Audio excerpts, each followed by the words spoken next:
Thank you very much. Thanks to Richard for inviting me to speak. Well, this is the old CDC criteria, 1994, which we have used throughout our studies. I won't go through it, as you're probably very familiar with that. Needless to say, we don't have a laboratory test yet for this disease.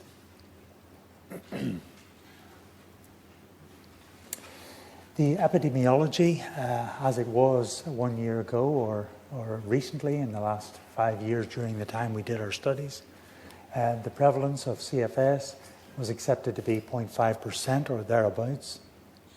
More common in females, typically having a sudden onset, although gradual onsets also occur.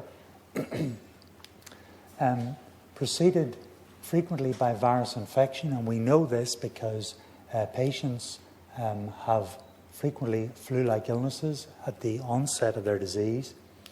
Outbreaks of CFS have occurred, and investigations have shown that it's possible to document specific virus infections at that time. And if we follow laboratory documented acute infection with a variety of different viruses and bacteria into the future, we do see that a small percentage of each of these goes on to develop chronic fatigue syndrome. Exposure to toxins, chemicals, pesticides, and various vaccinations, and pre-existing emotional stress. The significance of this is particular in the context of virus infection, in that this modulates and reduces the efficiency of the immune system to clear virus infections, and frequently results in a very prolonged course. And this has been demonstrated with several different virus infections in the context of CFS, Epstein-Barr virus, parvovirus B19. And it's been shown to be important in other virus infections as well, which don't trigger CFS-ME. For example, viruses of the common cold, such as rhinoviruses and coronaviruses. Studies of pathogenesis have shown that there are various abnormalities. The top of the list are abnormalities of the immune system and the role of infections. So a very generic diagrammatic representation of what we believe is happening. We've got a variety of initial insults and predispositions, and possibly initial processes and host responses. But what we've been interested in our gene studies is final common pathways that have been maintained and that which are important in producing and maintaining the phenotype of CFS-ME. So what we did was we looked at 25 CFS-ME patients diagnosed according to the 1994 CDC criteria, and 50 normal blood donors. These were age and sex matched 2 to 1. They were all from Dorset. These patients were taken from the National Blood Service, and these patients were taken from the Dorset CFS service based at Wareham and led by Dr. Selwyn Richards. And we took a blood sample from them and performed a microarray analysis using the Affymetrix U133+2 microarray, which represents the entire human genome. We analysed this to look for genes which reliably differentiated between the category of CFS-ME and normal. And this gave us a list of 182 genes, which we then tested for using real-time PCR in 55 CFS-ME patients, including these 25 and an additional 30, and 60 normal blood donors, some of which overlapped with these ones. And we got a list of 82 genes which were confirmed as being differentially expressed between one group versus another. Real-time PCR is the confirmatory method in this study, and this basically detects the level of the test gene, each individual test gene out of our list of 182, and compares that with the level of an endogenous control gene. which we know from our microarray studies, it does not vary across all the patients of the CFS group and the normal group. And we examined different endogenous control genes, and we found the best one was GAPDH, which is a commonly used gene for this purpose. So it's this ratio that gives us our primary value in the gene testing by PCR. So the clinical characterization of our patients then, as I've told you, we diagnosed them according to the 94 CDC criteria. We assessed their health and associated symptoms using a variety of methods. We excluded psychiatric disease using the MINI questionnaire, the Minnesota International Neuropsychiatric Inventory. We performed neurocognitive testing using Cantab software, which is from Cambridge Cognition. And they have 16 or so modules, but we only used 2. We used the spatial span test. In this test, 2, 3, 4, 5, and 6 boxes light up. First 2, then 3, then 4, then 5, then 6. And the patient has to touch the touch screen to indicate the boxes that did light up. The order doesn't matter. And there is normal data incorporated in the program to which the patient scores can be compared and analysis values produced. And CFS patients did very badly in this one, remembering typically 3 boxes only. And this was previously published as being abnormal in CFS-ME by Simon Wesley's group in 1993. That was Joyce et al. This one is the verbal recognition memory, and in this, which hasn't previously been shown to be abnormal in CFS, 12 medium-sized words appear on the screen in sequence, and then later the patient has to remember as many of those words as possible. Now, a normal person typically remembers 9 or so, but the CFS-ME patients remember 3 or 4. We didn't have normative data, so we analysed 40 normal people as well to compare the CFS patients with. The McGill Pain Questionnaire, the Chalder Fatigue Scale, the SF-36, which you've heard about this morning already, the Sphere to characterise associated symptoms, and the Pittsburgh Sleep Quality Index. So we have 82 genes confirmed in between CFS patients and normal people. And we then looked for overrepresentation of transcription factors which might account for these genes being differentially expressed. I won't go into this in great detail, but these transcription factors bind the regulatory region of these genes and either increase or decrease the level of transcription of that gene subsequently. So using computer-based analysis of the promoter sequences of all of our 82 genes, we found that 13 transcription factors, the motifs of those, the binding sites, were overrepresented. And these are shown here. These are all human, and this last one is a viral one. This is the EBV BRLF1, which is one of the transcription factors of this virus, Epstein-Barr virus, that mediates latency moving to the lytic phase of infection. Well, we ignored this for now and tested for these transcription factors, and we found that 7 were significantly upregulated in the patients. And it's interesting to note that this is a massive difference, 11-fold increased in the patients, and this one here 8-fold. These were much higher than the other genes that we found to be differentially expressed. This shows the mean relative quantity or gene level of all of our genes. This is the list of human genes here, including the transcription factors, and the list now adds up to 88. 82 plus 7 makes 89, but there was one gene in common to both lists, that was NF-kappa B. So we have the CFS gene levels shown in the crosshatched bars and normal gene levels shown in the black bars. And you can see right across here that the CFS patients show higher levels than the normals. in most cases. In fact, there were 3 cases where the level was decreased. And you can see at the end we have the transcription factors, which are off the scale, in this case of NH-LH1. And it was possible to group these genes into networks using a program called Ingenuity Pathways Analysis. And we got 5 networks here. This simply means that there is some coherence to the finding of these 88 genes in one disease entity. We see that there are 2 copies of the one gene here. The 3 downregulated genes occur in the one network. Basically, the red indicates upregulation, and the density of color indicates the degree of upregulation, and blue represents downregulation.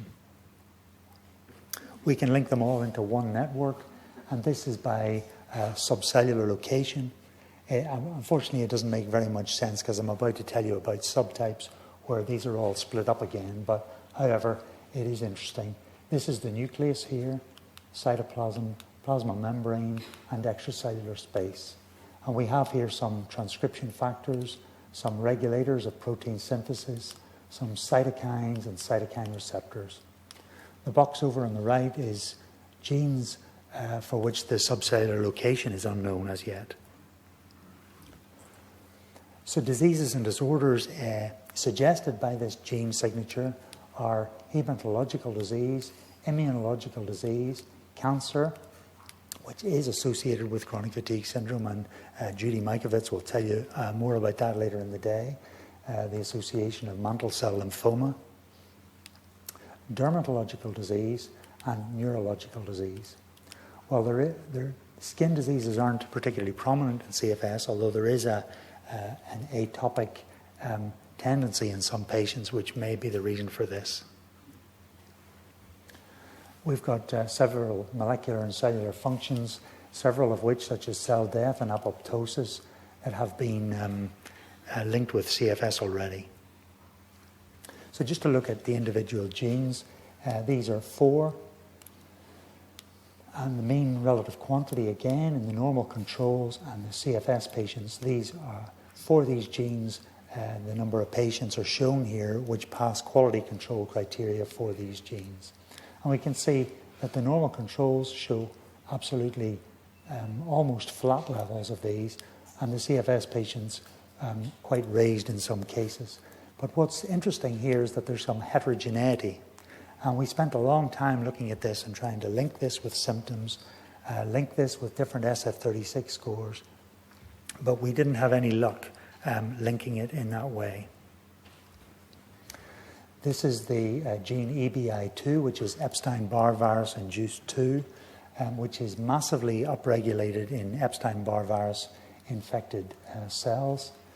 And we can see here these levels are raised in about 50% of the patients, but not in any except for one of the controls. This is at the low level.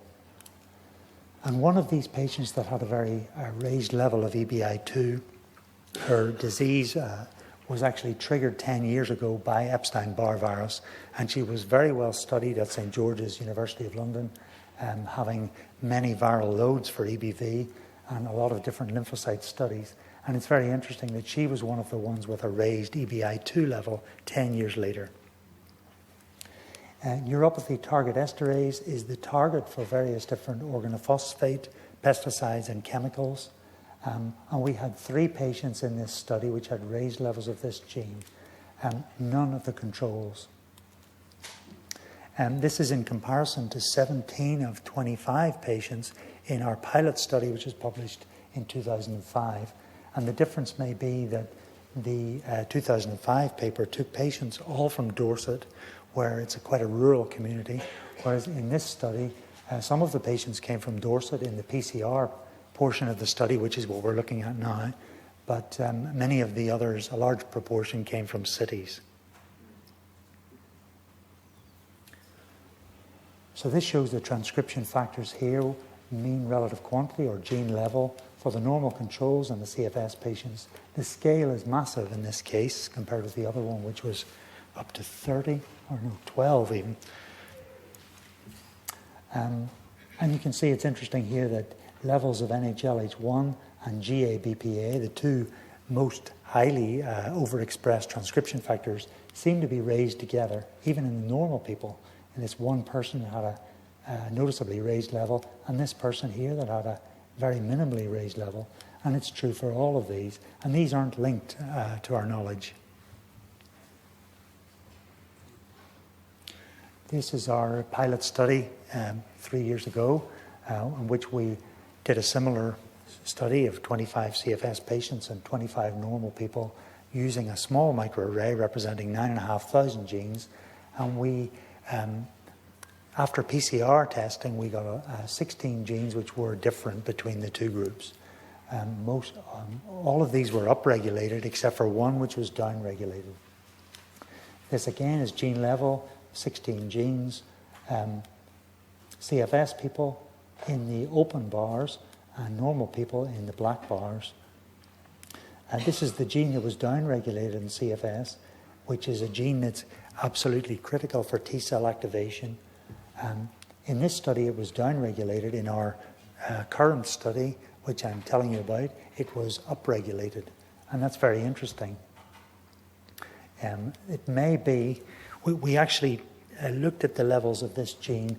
This is the normal people, and this is CFS. Roughly half of them have raised levels.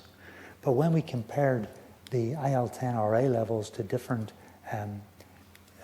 scores and symptoms, we found a very interesting association between the general health measure of the SF36 and IL-10RA levels, which was statistically significant.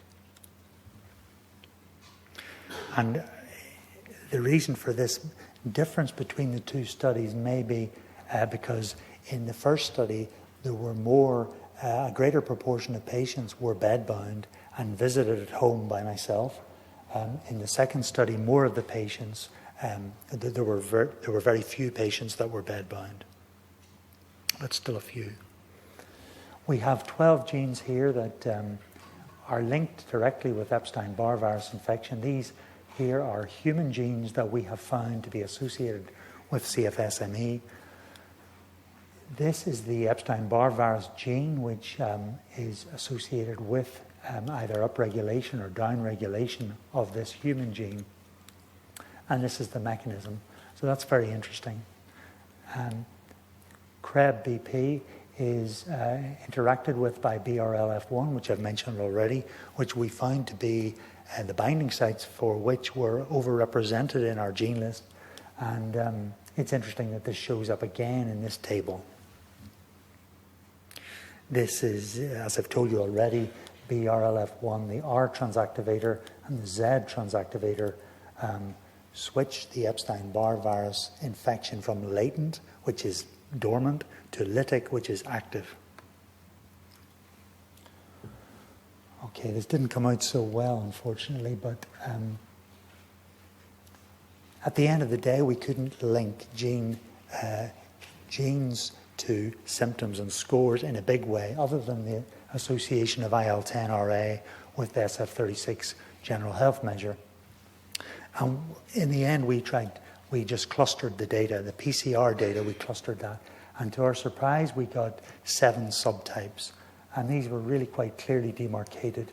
And when we looked, we saw distinct associations between each subtype and the symptoms, the particular phenotype, and the level of severity.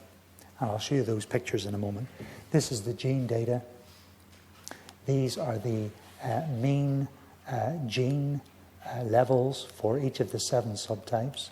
And in the top diagram here, which actually should be the other way around, but still you can see it either way. In the top diagram, these levels were normalized. So they were normalized per subtype, which is this way, and they were normalized per gene. And this simply means that the gene levels were centered around a point 0 or 1 in order that we might see the differences more clearly. So this method of normalization maximizes the differences between gene levels this way and this way. And that's why we can see a lot of green and red. The red is upregulation, green is downregulation, and the deep red is high upregulation, and the deep or bright green is maximal downregulation. This diagram on the bottom shows the same gene levels in the same 7 subtypes with the same 88 genes. This is actually fold difference value, where we have derived this by comparing with normal data. So it's the difference between CFS and normal. We can see that the red indicates upregulation, green downregulation, and we have most of the genes, as I've told you already. 85 were upregulated and 3 only were downregulated. But even on this diagram, you can see that each of the subtypes shows distinct levels of these genes. So I'll show you now 3 diagrams demonstrating the differences clinically between these subtypes, which were derived from gene expression. This is the SF36 scores for the different 8 domains of that and the total score. The total score goes like this, general health like this, bodily pain like this, this is mental health. So you can see, just eyeballing that diagram, there are big differences between these subtypes. This is the symptoms for each of the subtypes. Severity score in the SF36, the lower the score, the more severe the patient's illness. In this case, the higher the score, the more severe the symptoms. And you can see again there are big differences. We have headache, sore throat, swollen glands, cognitive impairment, muscle pain, joint pain, muscle weakness, post-exertional malaise, sleep abnormalities, fainting and dizziness, gastrointestinal, numbness and tingling, and the 2 neurocognitive tests by Cantab, spatial span, verbal recognition memory. They're actually in dotted lines, which are a little bit hard to see, but even eyeballing that, you can see big differences. Geographical distribution of subtypes. There are differences again with subtypes 4 and 6 predominant in Dorset, subtype 5 in Bristol, etc. We have various means by which we might arrive at a treatment or treatments for the different subtypes. One is looking at the human genes, which are differentially expressed in each of the subtypes, and this shows 5 of these for which there are existing drugs. APP is an amyloid gene which was raised in all subtypes using a cutoff of 1.5. CXCR4 in 2. This is a cancer gene, and these are used to treat myeloid lymphoid cancers.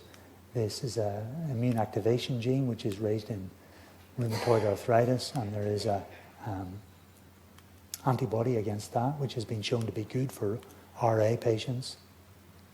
And of course TNF-alpha, there are many drugs for that which have revolutionized the management of rheumatoid arthritis. We find that subtype 2 has a raised level of that, and possibly also these 2, but these didn't quite reach significance. We can also look at treatment development by investigating thoroughly the subtypes for natural history of infections, infectious disease markers, immune abnormalities, etc., etc., etc. Well, what we have to do now is confirm that these subtypes exist in a repeat study, and we've just done that.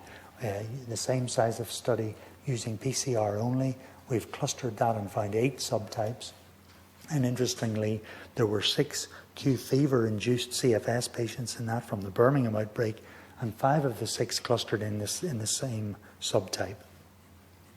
We need to test specificity of these genes to CFS, and we've already done this for endogenous depression, and we find that it's distinct. Only 10 genes are upregulated out of the CFS signature in patients with endogenous depression.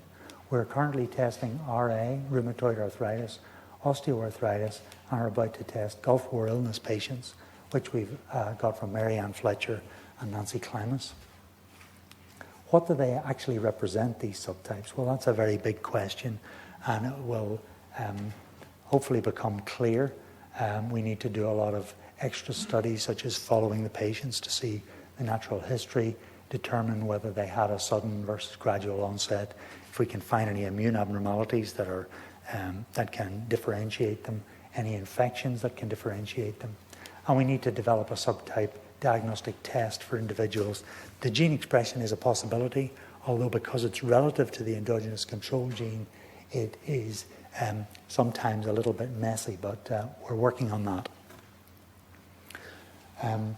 This is, I probably don't have time to go through it, but designed to illustrate the importance of infection, represented by these colored dots, presentation of antigens to the T cells with immune activation, activation of brain cytokines, which then, via two different mechanisms, this being the HPA axis, attempts to reduce the immune response, and this together produce the symptoms that we know to be associated with CFS.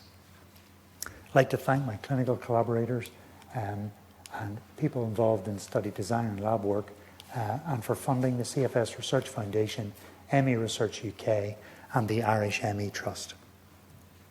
This is the group. Currently, there is only me, Beverly, and Robert currently remaining. Thank you very much for your attention.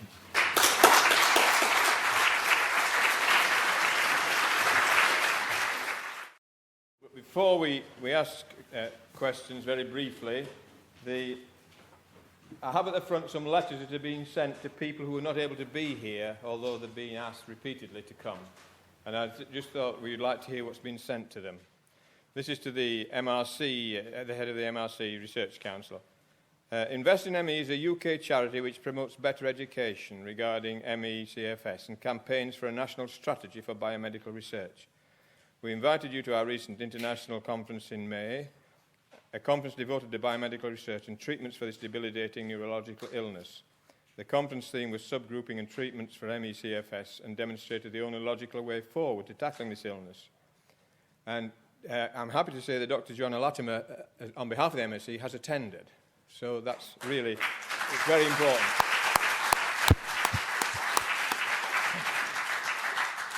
We drew attention to the Whitmore-Peterson Institute in Nevada, which you'll be hearing about, and I understand she won't be able to stay, but it's a pity because you're going to hear this, the way forward for the UK, which has been pioneered in the States. The WPI, the Whitmore-Peterson Institute, will conduct research, provide clinical care of patients with ME/CFS and develop educational programs for community physicians. There's also the links, we emphasize the links between MS, Gulf War syndrome, and autism, which is emerging, and that's something that's very curious and challenging to us. The Institute model, which we feel can be replicated in the UK, is part of what we're going to hear about from Judy Mikovits later on, and how subgrouping would affect the research and the clarity of which we can deal with patients. As a follow-up to our London conference, Annette Whitmore, the founder of the Institute, has kindly invited you to visit the WPI, the Institute itself in Reno, within the next 6 to 8 months to enable you to see the plans for the Institute and discuss with the board and their researchers how this strategy can be developed in the UK. Mrs. Whitmore has also invited you to the official opening of the Institute in 2010. Invest in ME will be happy to facilitate this meeting and hope you will be able to accept the invitations. So they've been invited to watch this pioneering work, which many of us have discussed with Ian Gibson as a result of the Gibson Committee. So these things are happening at a political level where decisions have to be made. And one of the challenges that the MRC raises is that they're not referring sufficiently high-quality grants for the study into ME/CFS. Well, if what you haven't seen is in high quality, I don't know what that words mean. Jonathan's work is terrific, and Len's work is also splendid. But Jonathan's happening in England. He should be supported. The work is high quality. Van Spence and Dundee doing the same.